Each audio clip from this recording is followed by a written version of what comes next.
औज़ु बिल्लाहि मिनश शैतानिर रजीम बिस्मिल्लाहिर रहमानिर रहीम अल्हम्दुलिल्लाहिल्लज़ी ला यब्लुगु मदहतहुल क़ाइलून वला युहसी नक़्माअहु लाद्दून वला युग़द्दी हक़्क़हुल मुज्तहिदून अल्लज़ी लैसा लिसिफ़तिही हद्दुम महदूद वला नअतुम मौजूद वला वक़्तुम मअदूद वला अजलुम ममदूद फ़तरल ख़लाइक़ा बिक़ुदरतिही व नशरर रियाहा बिरहमतिही अस्सलातु वस्सलामु अला रसूलिल मुसद्दद अल मुस्तफ़ल अमजद अल महमूदिल अहमद सय्यिदिना व मौलाना व मौलल कौनैन जद्दिल हसन वल हुसैन आनी अबुल क़ासिम मुहम्मद व आलिहि तय्यबीन अत्ताहिरीन अल मासूमीन अल्लज़ीना क़ालल्लाहु इन्नमा युरीदुल्लाहु लियुज़हिबा अन्कुमुर रिज्स अहलल बैत व युतह्हिरकुम तत्हीरा।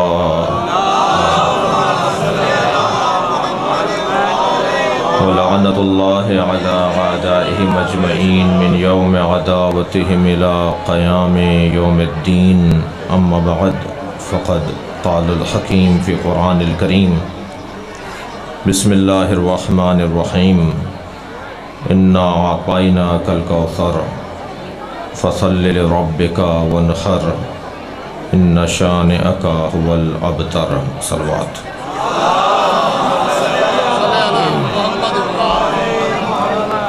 सूरह मुबारक कौसर।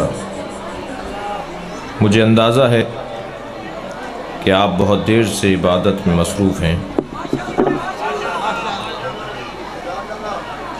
आपकी तवज्जुहात मुझे बेहतर पढ़ने का मौका देगी। मैंने आपके सामने सूरह मुबारक कौसर की तिलावत की है। सूरह कौसर कुरान का सबसे छोटा सूरा है, मगर ये किसने कह दिया कि जो छोटा सूरा है उसका पैगाम भी छोटा है। कुरान का सबसे बड़ा सूरा सूरह बकरा है और सबसे छोटा सूरा सूरह कौसर है। लेकिन अजीज़ों, जुमला आपकी समातों के हवाले कर रहा हूँ। जो सबसे छोटा सूरा है वो कुरान की हिफाजत का सबसे बड़ा सामान है। परवरदिगार आलम ने कुरान की हिफाजत का सबसे बड़ा सामान फ़ातिमा ज़हरा को किया है।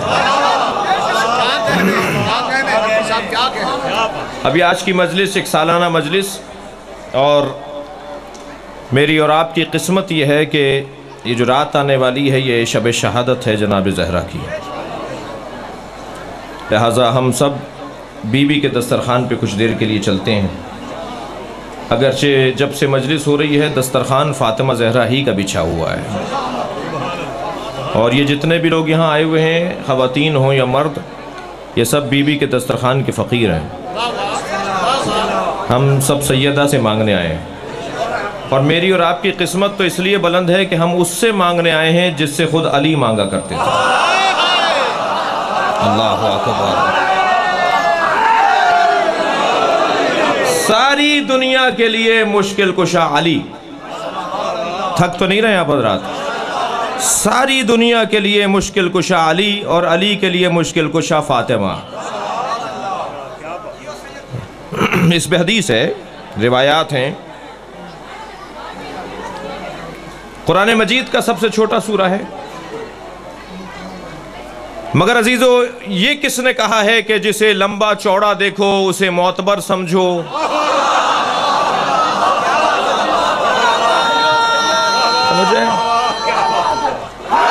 मुझे और जिसे छोटा देखो उसे हकीर समझो। ये किसने कहा है? कभी भी इस दुनिया में धोखा खाने वालों में से हम न थे न हैं, क्योंकि मौला अली के मानने वाले हैं ना। और मौला नहजुल बलागा में फरमाते हैं कि आज तक मैंने अपने आप को धोखा नहीं दिया और कोई पैदा नहीं हुआ जो अली को धोखा दे। लिहाजा हम धोखा खाने वालों में से नहीं हैं। हम जिस शिफा खाने से जुड़े हुए हैं ना, उसे कहते हैं फर्श अज़ा। और जो फर्श अज़ा पर बैठने वाला होता है वो मरीज़ नहीं होता। तवज्जो कर रहे हैं आप? तो धोखों में से एक धोखा, तवज्जो चाहूँगा, धोखों में से एक धोखा है लिबास। ये अरबी ज़बान का लफ्ज़ है और लुगत में आप जाके देख लीजिए, लिबास का मतलब है धोखा। कोई महंगे कपड़े पहने हुए आता है तो हम समझते हैं बड़ा आदमी आ रहा है। किसी का कॉलर फटा हुआ हो तो हम समझते हैं कि हकीर आदमी आ रहा है। हमने फैसला गलत कर दिया ना। क्या मालूम जो महंगे कपड़े पहनकर आया है वो ज़माने का जल्लाद हो, और जो फटे हुए कपड़ों में आया है हो सकता है वो वली खुदा हो। वैसे भी अल्लाह ने अपने वलियों को फ़कीरों में छुपाया हुआ है। कभी भी इस बुनियाद पर फैसला नहीं करना है। बहुत सारे लोग आपने देखा होगा कि वो कलफ के कपड़े पहने हुए होते हैं, महंगे कपड़े पहने हुए होते हैं, वो टेढ़े टेढ़े चल रहे होते हैं। आवाज़ जा रही है मेरी? वो कलफ के कपड़े पहन के ज़रा टेढ़े टेढ़े चल रहे होते हैं। बहुत सारे लोगों के कपड़ों में कलफ होता है, बहुत से लोगों के गर्दनों में कलफ होता है। वो हाथ आपसे मिला रहे होंगे, देख कहीं और रहे होंगे। लिहाजा फर्श अज़ा पर जो सबसे बड़ी बीमारी है ना, वो मिटाई जाती है, जिसे तकब्बुर कहा जाता है। भाई, जिसे गद्दे पर, तकिए पर, गिलाफ पर, मसनद पर बैठने की आदत हो गई हो, एसी में बैठने की आदत हो गई हो, बड़ी गाड़ियों में बैठने की आदत हो गई हो, वो हर कुछ मुद्दत के बाद मजलिस में आके क्यों बैठता है? वो मजलिस में आकर बैठता ही इसलिए है कि अपने आप को पहचाने रखे, मैं फातिमा का फ़कीर हूँ, मैं सैयदा का फ़कीर हूँ, ये जो कुछ मेरे पास है वो सब बीबी की अता है। तवज्जो कर लिया आप? लिहाजा इस फर्श अज़ा पर हमारी दीद बदली जाती है, हमारी ऐनक को तब्दील किया जाता है। जैसा है वैसा अल्लाह दिखाना चाहता है। धोखा खाने वालों में से अल्लाह हमें नहीं चाहता। ऐसा ही है अज़ीज़ान गिरामी, ख़बरदार किसी को किसी मादी बुनियाद पर एतबार मत दीजिएगा। थक तो नहीं रहे? खाना काबा को गिराने के लिए हाथियों का लश्कर आया था। अगर हाथियों के मुकाबिल अल्लाह हाथी भेज देता तो गोया हाथियों की ताकत को अल्लाह तस्लीम कर लेता। तवज्जो नहीं कर रहे आप हज़रात। खाना काबा के मुकाबिल अल्लाह ने हाथियों को नहीं भेजा है। इतने लंबे चौड़े जानवर आए हैं खाना काबा को गिराने के लिए। अल्लाह ने खाना काबा की हिफाजत के लिए एक छोटा सा परिंदा, जिसे अबाबील कहते हैं, मेरे और आपकी मुट्ठी में आ जाएगा। इतना छोटा सा परिंदा है, इतना छोटा सा परिंदा, उसकी चोंच कितनी बड़ी होगी, उसके मुंह में कंकर कितना बड़ा होगा, और हाथी की खाल कितनी मोटी है। परवरदिगार आलम का अजीब अंदाज है। वो अपना घर बचाता है तो अबाबील से बचाता है, अपने नबी को बचाता है तो मकड़ी के जाले से बचाता है। उसका निज़ाम ही कुछ और।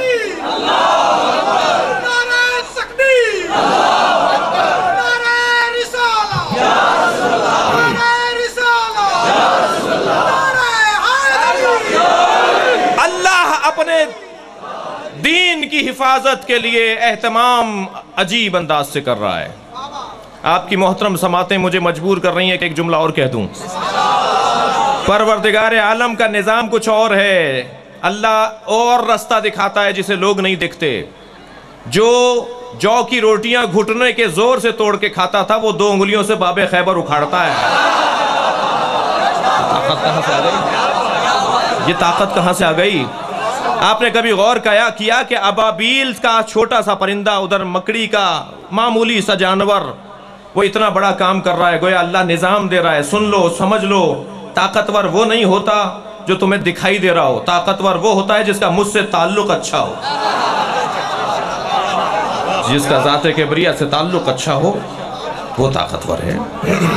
सारी दुनिया कह रही है कि बीबी एक खातून परवरदिगार। और दौर कौन सा है? दौर वो है जिस ज़माने में औरत का कोई एहतराम नहीं है। तवज्जो है? ऐसे दौर में जनाब सैयदा से अल्लाह अपने दीन की हिफाजत का सामान कर रहा है। इन्ना अतैना कल कौसर, ऐ मेरे हबीब, हमने तुम्हें खैर ही खैर फातिमा ज़हरा अता कर दी, खैर मुतलक। मुस्तकिल खैर। फूल देखा है ना आपने? फूल को जहां से देखें फूल दिखाई देता है। सैयदा को जिस जाविये से देखेंगे खैर दिखाई देगा। नबी की दीद से देखें तो खैर, अली की दीद से देखें तो खैर, हसनैन की दीद से देखें तो खैर, उम्मत की दीद से देखें तो खैर, मजलूमों की दीद से देखें तो खैर। लिहाजा कभी गौर फरमाया कि हम इतने मसाइब बर्दाश्त करने के बावजूद भी मुस्तरिब नहीं है, परेशान नहीं है। रोज़ाना टारगेट किलिंग, रोज़ाना धमाके, 1.5 महीने के अंदर 5 धमाके हुए शियों के ऊपर।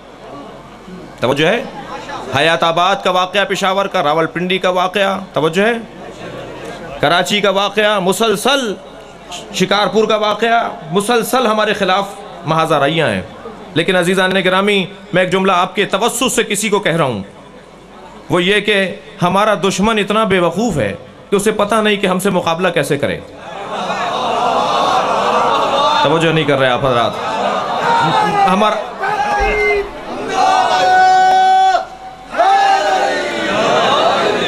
हमारा दुश्मन इतना बेवकूफ़ है, उसे नहीं पता कि हमसे मुकाबला कैसे करे। जुमला दे रहा हूँ अपने दुश्मन को सुनाने के लिए। पहली बात तो ये हमारा दुश्मन नहीं है, ये मैं इसे अपना दुश्मन मानने को तैयार नहीं हूं। ये इस काबिल नहीं है कि शियों से दुश्मनी करे।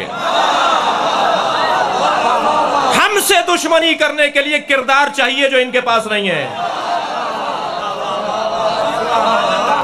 अजीज़ान गिरामी, मैं रहीम यार खान से, जज साहब रहीम यार खान से कराची की फ्लाइट में था, मेरे बराबर में एक बहुत बड़े मुफ्ती बैठे हुए थे।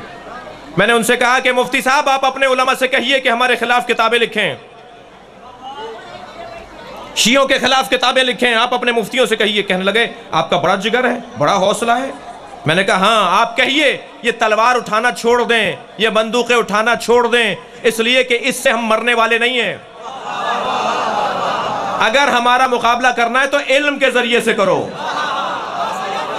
कलम के जरिए से करो। अगर तुम में दम है तो ताकत लेकर आओ, कलम की ताकत लेकर आओ। जुमला दे रहा हूं। कहने लगे बड़ा हौसला है आपका कि आप कह रहे हैं कि हमारा मुकाबला करें किताबें लिखकर। मैंने कहा हाँ मुफ्ती साहब, सवाल होना ऐब नहीं है, जवाब ना होना ऐब है।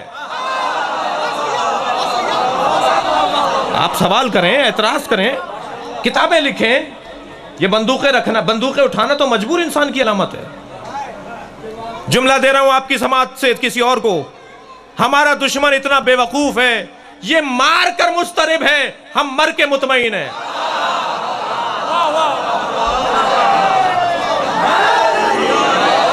ये इतना बेवकूफ है कि ये हमारे बदन को मारता है, हम इसके नजरिए को मारते हैं। इस वक्त क्या हो रहा है? ये नजरिए की मौत है हमारे दुश्मन की। अभी जैसा कि मेरे भाई ने कसीदे में पढ़ा के, मसाइब में पढ़ा के, बच्चे देकर लोगों ने आज़ादारी की है। इतनी मुद्दत गुजरने के बाद आज भी आप देख रहे हैं ना कि आज़ादारी में कोई कमी नहीं है, मुसलसल लोगों में इजाफा है। वैसे भी हमारे बुजुर्गों ने जो निज़ाम दिया है उससे बेहतर निज़ाम हो नहीं सकता। हमारे बुजुर्गों ने अजीब निज़ाम दिया है, मस्जिद अलहदा बनाई है, इमाम बारगाह अलहदा बनाया है। मैं आपसे सवाल कर रहा हूं कि आपके पास पैसा ज्यादा है कि आप मस्जिद में मजलिस नहीं करते? तवज्जो चाहूंगा, पूरी दुनिया में चले जाइए आप, पूरी दुनिया में मस्जिद अलहदा है, इमाम बारगाह अलहदा है, अज़ा खाना अलहदा है, इमाम बाड़ा अलहदा है, आशूर खाना अलहदा है, हुसैनिया अलहदा है, हर इलाके के नाम अलहदा है, मगर इमाम बारगाह अलहदा है। मगर दोनों साथ साथ होते हैं, करीब करीब होते हैं, ताकि ये भी बता दिया जाए इनमें लड़ाई नहीं है। मैनेजमेंट एक ही होती है, इंतज़ामिया एक ही होती है, इनमें कोई इख्तलाफ नहीं है, दोनों साथ साथ होते हैं। लेकिन इमाम बारगाह और मस्जिद अलहदा बनाते हैं। आप मस्जिद में मजलिस क्यों नहीं करते? आपके पास पैसा ज़्यादा है? मैं पूरे पाकिस्तान में और पूरी दुनिया में आपकी दुआओं से और मौला के करम से और बीवी मासूमा के एहसान से इस लिबास में फिर रहा हूँ। लंदन एयरपोर्ट पे उतरा हूँ, अमेरिका के एयरपोर्ट पे उतरा हूँ जी, दिल्ली एयरपोर्ट पर उतरा हूँ। पाकिस्तान का कोई एयरपोर्ट नहीं छोड़ा हमने जहाँ मजलिस पढ़ने के ज़रिए से वहाँ ना गए हों। और हर जगह ये पहन कर जाता हूँ तो कोई ना कोई ज़रूर बराबर में आके बैठता है, कहता है सवाल कर लूँ। इस्लामाबाद एयरपोर्ट पर एक साहब आए, कहने लगे आप शिया मौलवी हैं? मैंने कहा तालिब इल्म हूँ। कहने लगे आपसे सवाल कर लूँ? कहने लगे, मैंने कहा भाई मैं पहन कर इसलिए फिर रहा हूँ कि आप सवाल कर लें। आप हमारे बारे में खुद ही फैसले करते हैं, हमसे नहीं पूछते। 40 पारों का कुरान था, शियों का 40 पारों का कुरान था, 10 पारे फला की बकरी खा गई, तो बकरी तुम्हारी है, जवाब हम दें?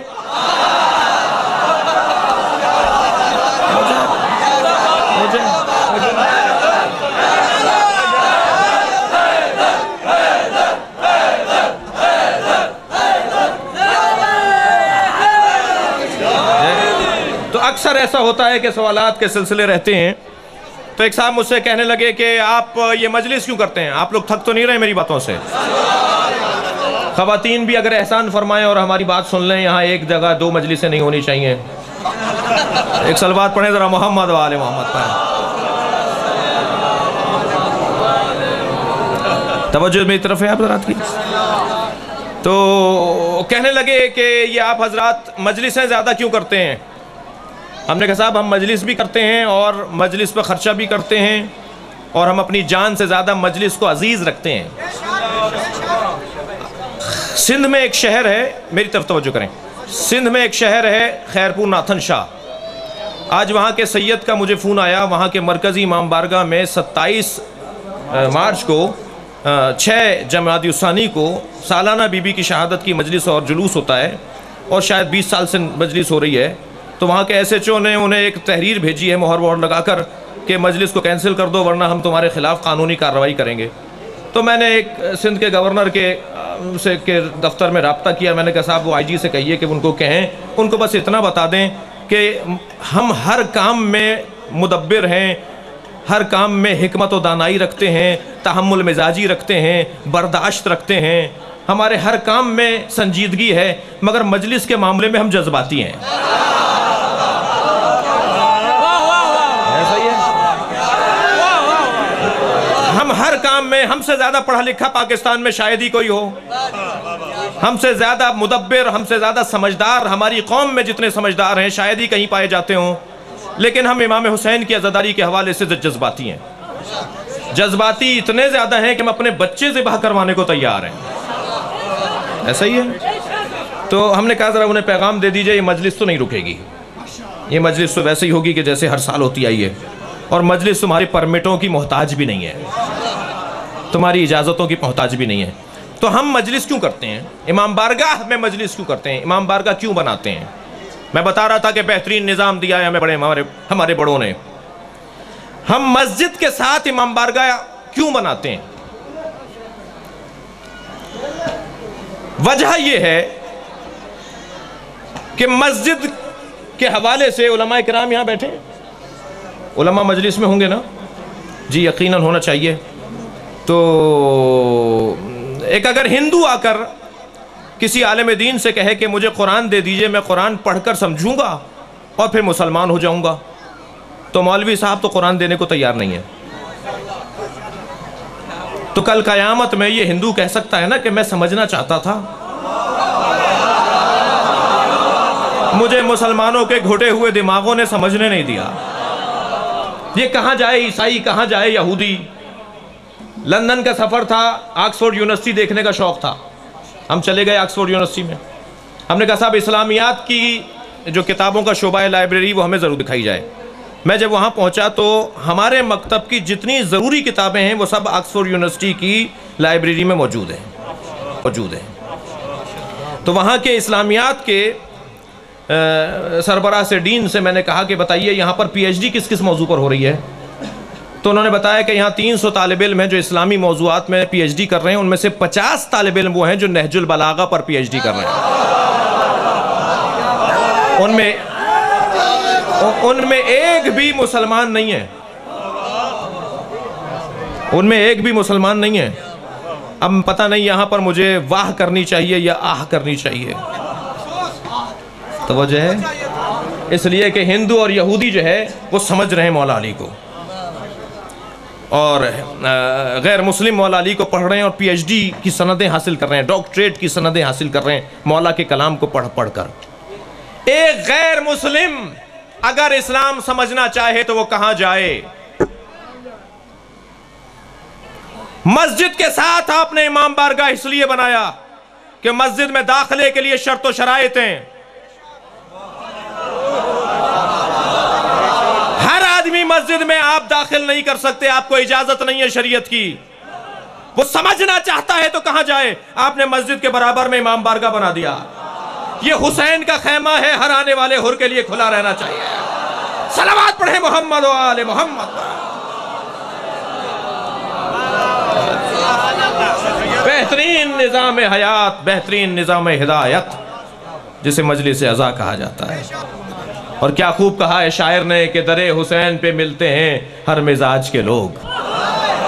दरे हुसैन पे मिलते हैं हर मिजाज के लोग, ये दोस्ती का वसीला है, दुश्मनी का नहीं। सुन्नी भी बैठा है यहाँ, सुन्नी भी बैठा है यहाँ, शिया भी बैठा है यहाँ, हिंदू भी बैठा है यहाँ, सिख भी बैठा है। अक़वाम आलम में मौजूदा इस्तराब को अगर कोई ख़त्म कर सकता है तो वह अज़ाए हुसैन है। लोग हल की तलाश में है ना कि हल निकाला जाए, बदअमनी कैसे ख़त्म हो, बदअमनी कैसे ख़त्म हो। बदअमनी के ख़ात्मे का बेहतरीन निज़ाम है अज़ादारी इमाम हुसैन। जो इसमें जमा हो जाते हैं वो एक दूसरे से करीब हो जाते हैं। अज़ीज़ान गिरामी, परवरदिगार आलम का एहसान अज़ीम कि उसने हमें इस दर से वाबस्ता किया है, और इस दर पर सदारत है जनाब फ़ातिमा ज़हरा की। इससे ज़्यादा मोहतरम और मुअज़्ज़म वजूद कायनात में नहीं है। और परवरदिगार आलम ने अपने हबीब को अगर अज़मतें मुतलक़ अता की हैं तो सैयदा को उनका हिस्सा करार दे दिया। फ़ातिमा तो बदा तो मिन्नी। यकीनन बड़ा वसी मफ़हूम है, बड़ा वसी मौजू है जनाब ज़हरा की ज़िंदगी पर बात करना। लेकिन मैं आपके सामने सिर्फ़ एक नुक्ते की तरफ तवज्जो दिलाकर फ़ज़ाइल के बाब में चंद जुमले मसाइब के पढ़ूँ और आपसे आपकी ज़ियारत और आपसे मुलाकात को अपनी एक मंजिल दूँ। सैयदा को अल्लाह ने जो अज़मतें अता की हैं उनमें से एक अज़मत यह है कि कायनात में अल्लाह ने किसी को किसी जैसा नहीं बनाया। इतना बड़ा मजमा बैठा है ना, कोई किसी जैसा नहीं है, कोई किसी जैसा नहीं है। रसूलों को एक जैसा नहीं बनाया, औलिया को एक जैसा नहीं बनाया, आपको हमें एक जैसा नहीं बनाया। ये भी अल्लाह की कुदरत का करिश्मा है। उसकी फैक्ट्री से उसकी जो मसनू निकलती है वो हर मसनू नई निकलती है, कोई एक जैसा नहीं है जी। अहम तरीन कागजात पर आप दस्तखत करते हैं तो रजिस्ट्रार कहता है अंगूठा भी लगाइए। आप कहते हैं कि साहब हम तो पढ़े लिखे आदमी, हमने दस्तखत कर दिए, अंगूठा क्यों लगाएं? तो जवाब ये आ सकता है कि दस्तखत जाली हो सकते हैं, अल्लाह का बनाया हुआ जाली नहीं हो सकता। दुनिया में किसी का अंगूठा किसी जैसा नहीं है। अल्लाह अकबर। लाखों खरबों लोग भी अगर दुनिया में होंगे तो किसी का अंगूठा किसी जैसा नहीं है। तो जब अंगूठे एक जैसे नहीं है तो दिमाग एक जैसे कैसे होगा? सोच एक जैसी कैसी होगी? आइडियोलॉजी, तसव्वुर, फिक्र, अकीदा एक जैसा कैसा होगा? तवज्जो चाहूँगा। लिहाजा क्या किया जाए कि इन तमाम लोगों के दरमियान एक इश्तराक को तलाश किया जाए। दुनिया में किसी को अल्लाह ने किसी जैसा नहीं बनाया, लेकिन अजीज़ों हाँ, ये अल्लाह की कुदरत का करिश्मा है कि उसने फ़ातिमा को अली जैसा बनाया है। अच्छा, रिश्ता भी बड़ा अजीब है, रिश्ता भी बड़ा अजीब है। हम लोग कहते हैं जब अपने बच्चों की शादियां कर रहे होते हैं ना, बहुत सारे जवानों को मैं देख रहा हूँ, अल्लाह इनके घरों को, इनको मुस्तकबिल अच्छा अता करे। तो हम जब अपने बच्चों और बच्चियों की शादियां कर रहे होते हैं तो हम कहते हैं कि इसका कुफ तलाश करो, हम पल्ला तलाश करो। अजीज़ान गिरामी, दुनिया में कोई कुफ है ही नहीं सिवाय अली व बतूल के। किसी में दम है तो कहे कि मौला इमाम हुसैन के बराबर थी हज़रत शहरबानो। तमाम तर अज़मतों के बावजूद जो बीबी शहरबानो को अल्लाह ने अता की, इमाम हुसैन के बराबर नहीं है उनकी ज़ौजा। हज़रत खदीजा का मकाम सबसे ऊंचा है मगर मोहम्मद मुस्तफ़ा के बराबर नहीं है। दुनिया में कोई जोड़ा नहीं है जो बराबरी की बुनियाद पर हो। वाहिद जोड़ा है जो अली और फातिमा का जोड़ा है जो बराबरी की बुनियाद पर है। अल्लाहु अकबर। अली और फातिमा को लौला अलीयुन लम यकुन ले फातिमता कुफ़्वुन, अगर अली ना होते तो फातिमा के लिए कोई हमसर और बराबर ना होता। अल्लाहु अकबर। और इस हदीस का यह भी तो मतलब है कि अगर अली और फातिमा ना होते तो मफहूम कुफ ही ना होता, बराबरी का कोई मफहूम ही ना होता। बराबरी का अगर मफहूम है तो अली और फातिमा की वजह से है। अजीजों, एक और मुहावरा भी हमारे यहां बोला जाता है, और वो मुहावरा यह है कि रिश्ते आसमान पर बनते हैं। अगर रिश्ते आसमान पर बनते हैं तो जमीन पर टूटते क्यों हैं? थक्कर नहीं सुने अजीजों, थोड़ा हाँ हूं रखिए मेरे साथ। अगर रिश्ते आसमान पर बनते हैं तो जमीन पे अल्लाह का बनाया हुआ तो टूटता नहीं है, अल्लाह का बनाया हुआ तो बिगड़ता नहीं है, अल्लाह का बनाया हुआ तो नाकिस नहीं होता। ये जो आसमान पे रिश्ता बना है वो जमीन पे टूटा क्यों है? बस एक ही रिश्ता है जो आसमान पर बना है, वो है मौला अली का और जनाब फातिमा ज़हरा का रिश्ता। ये रिश्ता आसमान पर बना है और जमीन पर बाकी रहेगा। तवज्जो मेरी तरफ है। दो जुमले और कह दूं। परवरदिगार आलम ने इन दोनों को बड़ा मकाम अता किया है, बराबरी की बुनियाद, बराबरी की बुनियाद। इल्म में अली का मकाम कितना है? बाब मदीनतुल इल्म, दरे शहरे इल्म जी, सलूनी का दावा करने वाले, जमीन के रस्तों से ज्यादा आसमान के रस्ते जानने वाले। मैं अपने बच्चों और जवानों को एक नुक्ता दे रहा हूं, हम मौलाए कायनात को तमाम असहाबे पैगंबर पर फजीलत देते हैं, यह हमारा अकीदा है। हम नजरियाती लोग हैं, मुनाफिक नहीं हैं। हम जो अकीदा रखते हैं वो बोलते भी हैं। हम मौलाए कायनात को तमाम सहाबाए किराम पर फजीलत देते हैं, और ये सिर्फ मेरा अकीदा नहीं है, ये बर्रे सगीर के सुन्नियों का अकीदा भी है। बर्रे सगीर के सुन्नी भी यही अकीदा रखते हैं। दिल्ली के अंदर एक बहुत बड़ा मज़ार है, ख्वाजा साहब का मज़ार, मैं उनकी ज़ियारत करके आया हूँ। उनके सज्जादा नशीन ख्वाजा निज़ामुद्दीन सानी, वो हिंदुस्तान में यौम हुसैन के इज्तिमा में खिताब करने आए। कहने लगे, मैं सुन्नी हूँ मगर हुसैन के फ़ज़ाइल पढ़ने आया हूँ, और सुनो मैं तफजीली सुन्नी हूँ, और तफजीली सुन्नी उसे कहते हैं जो अली की फजीलत का कायल हो। अली से बड़ा बादस पैगंबर किसी को साहिब फजीलत न मानता हो। लोगों ने कहा, हुजूर और समझाइए कि तफजीली सुन्नी किसे कहते हैं? कहने लगे, सुनो, दो तरह की तरतीबें हैं, एक तरतीब फजीलत है, एक तरतीब खिलाफत है। अली तरतीब खिलाफत में चौथे हैं मगर तरतीब फजीलत में पहले हैं। मजमे में से एक साहब खड़े हो गए, कहने लगे, ख्वाजा साहब बात समझ में नहीं आई, जो तरतीब फजीलत में पहला है उसे तरतीब खिलाफत में भी पहला होना चाहिए। अब जवाब सुनिए ख्वाजा साहब का क्या कहते हैं। फरमाते हैं, तुम्हें बात समझ में नहीं आई? 1,23,999 पैगंबरों के बाद आने वाला पहला समझ में आ गया। अल्लाहु अकबर। और 3 के बाद चौथा तुम्हें पहला समझ में नहीं आता? मौला सबसे ज्यादा फजीलत रखते हैं, यह मुसल्लम अकीदा है। उस पर दलील एक और ले लीजिए, और दलील है कुरान के मुताबिक। कुरान ने कसौटी दी है आदम अलैहिस्सलाम और फरिश्तों के दरमियान अस्मा के इम्तहान की सूरत में। तुम बता दो आदम, तुम बता दो। आदम ने बता दिया, फरिश्तों को कहा सजदा करो। कुरान के फार्मूले के मुताबिक, कसौटी के मुताबिक, साहिब फजीलत वो है जो ज्यादा आलिम है। मैं यहीं आपको एक जुमले में फैसला अपने इस बयान में सुना देता हूं। हम मौला अली को सब पर फजीलत इसलिए देते हैं कि सब ने अली से पूछा है, अली ने किसी से नहीं पूछा।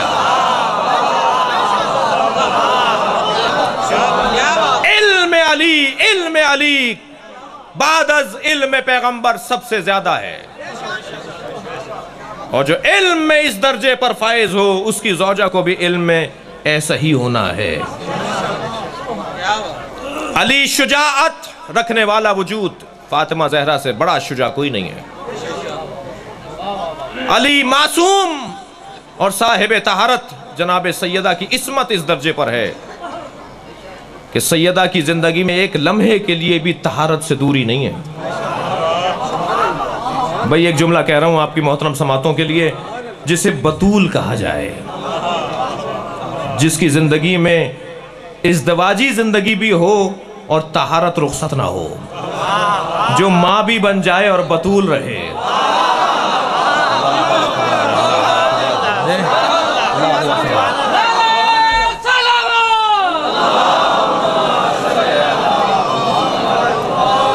जिसकी जिंदगी तहारतों पर मुश्तमिल, जिसका इल्म इस दर्जे पर हो कि उसे मुहद्दसा कहा जाए, जिससे फरिश्ते बातें करते हैं। एक वाक़या सुन लीजिए और फिर मैं मसाइब पढ़ रहा हूँ। जनाब सैयदा के दरवाजे पर आकर सलमान ने दस्तक दी, सलाम करने के लिए आए हैं। सैयदा ने दरवाजे के पीछे से एक ज़र्फ़ आगे बढ़ाया जिसमें खजूर के दाने थे। सलमान, तुम हमारे दरवाजे पर आए हो, ये खजूर खा लो। सलमान ने एक दाना अपने मुंह में लेकर कहा, बीबी, ना ये मक्के की खजूरें हैं ना ये मदीने की खजूरें हैं। मैं तो जानता हूँ ये मक्के और मदीने की खजूरें नहीं हैं। तो बीबी ने फरमाया, सलमान, अभी जिब्रील आए थे, जन्नत से लेकर आए हैं, और तुम भी इसलिए खा सकते हो कि तुम मिन्ना अहलुल बैत हो, वरना जन्नत का मेवा तो वही खाएगा कि जो वो जन्नती होगा। मरने के बाद उस जगह पहुंचना उसका लाजिम होगा, आखिरी दम तक वो मुसलमान रहेगा। सलमान, हम तुम्हें ज़मानत दे रहे हैं कि तुम हम अहले बैत में से हो, मुहद्दसा। बस अजीज़ों, क्योंकि मुसलसल इबादत का सिलसिला जारी है, उलमाए किराम और ज़ाकिरीन मौजूद हैं और ये सिलसिला जारी रहेगा। चलिए कुछ देर के लिए अपने जहनों को मदीना ले चलिए। मदीने में एक घर से धुआं उठ रहा है, मगर अज़ादारों, ये धुआं चूल्हे के जलने का नहीं है, ये धुआं दरवाजे के जलने का है। अजरुकुम अल्लाह, खुदा किसी गम में न रुलाए सिवाय गम अहले बैत में, हमें रोने और रुलाने वालों में करार दे। ये दरवाज़ा सैयदा का दरवाज़ा है, जिस दरवाज़े पर मलकुल मौत खड़ा होकर इजाज़त मांगता हो, जिस दरवाज़े पर सरकार सलाम करने के लिए ठहर जाते हों, ये सैयदा का दरवाज़ा है। बीबी के 9 लक़ब हैं जो आपके ज़ियारतनामे में इमाम शिशुम ने पढ़कर सुनाए हैं। उन 9 लक़बों में 3 लक़ब बीबी की मुसीबत के हैं, बाकी 6 लक़ब बीबी के फ़ज़ाइल के हैं, 3 लक़ब बीबी की मुसीबत के हैं। क्या पढ़ते हैं हम ज़ियारतनामे में? अस्सलामु अलैके अय्यतुहल मज़लूमा, सलाम हो मज़लूमा बीबी पर, एक लक़ब। दूसरा लक़ब अल मक़हूरा, सलाम हो मक़हूरा बीबी पर। मक़हूरा किसे कहते हैं? मक़हूरा उस औरत को कहते हैं जिस पे बहुत सारे लोगों ने मिलकर जुल्म किया।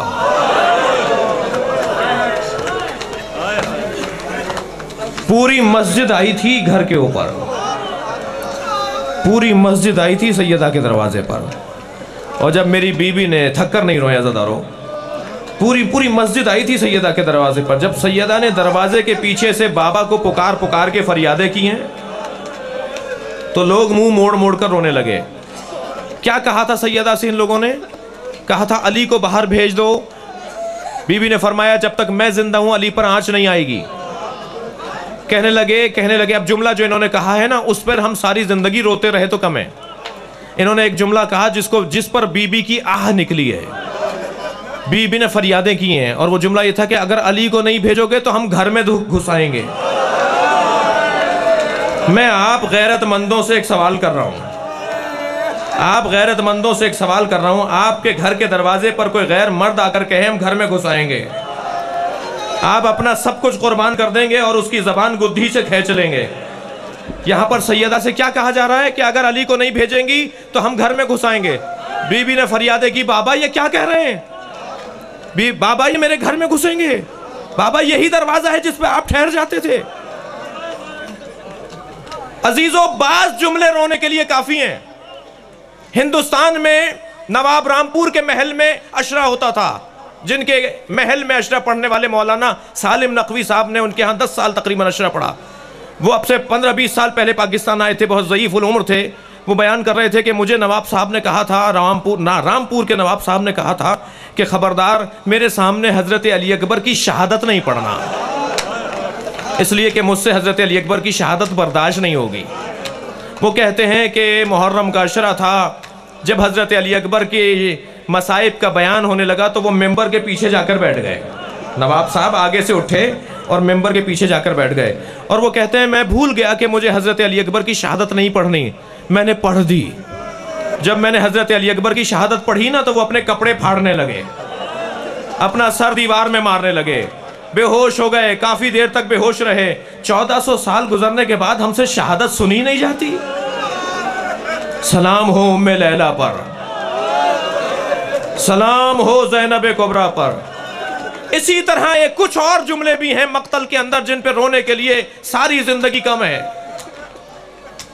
तंबाकू की तहरीम का फतवा दिया था आयतुल्लाह हसन शिराजी ने, नजफ में वो मजलिस में बैठे थे, जाकिर मसाइब पढ़ रहा था, रोते हुए कहने लगे आहिस्ता पढ़ो, हमें रोने दो, तुम्हें जल्दी किस बात की है, जल्दी जल्दी पढ़ के जा रहे हो। जब उसने एक जुमला कहा ना तो चीख मार के रोए और 3 घंटे बेहोश रहे। जाकिर ने जुमला ये कहा, ज़ैनब को दरबार में लाया गया। सारी जिंदगी रोने के लिए काफी है। ज़हरा मर्जिया पर रोने के लिए सारी जिंदगी काफी है। ये जालिम क्या कह रहे हैं, अगर अली को नहीं भेजेंगी तो हम घर में घुस आएंगे। मेरी बीबी ने फरियादें करना शुरू की, बाबा ये क्या हो गया। एक जालिम ने, अज़ादारो गिरिया हो गया, एक जालिम ने अपने गुलाम को आवाज देकर कहा इस दरवाजे को आग लगा दो। वो लकड़ियां लेकर आया, सैयदा के दरवाजे को आग लगा दी। जब दरवाजा आधा जल गया तो उसने अपने उसी गुलाम से कहा कि लगत मार के इसे गिरा दे। जब उसने अपनी लगत मारी है तो दरवाजा दीवार की तरफ बढ़ा जहां सैयदा जहरा खड़ी हैं। आयतुल्लाह फजलुल्लाह कंपानी मरसिया पढ़ते हैं, आन सीनई के मखज़ने असरार बूद कै सजावारे आन दरो दीवार बूद। उस दरवाजे और दीवार के दरमियान इस सीने को जख्मी कर दिया गया। वो मजीद मरसिया में लिखते हैं, उस दरवाजे में लोहे की कील थी जिसने सैयदा की पसलियां तोड़ डाली। आवाज आई, ए अली मुझे संभालो, मेरा मोहसिन शहीद। अल्लाह सयालमुल्लज़ीना ज़लमू व यहमुल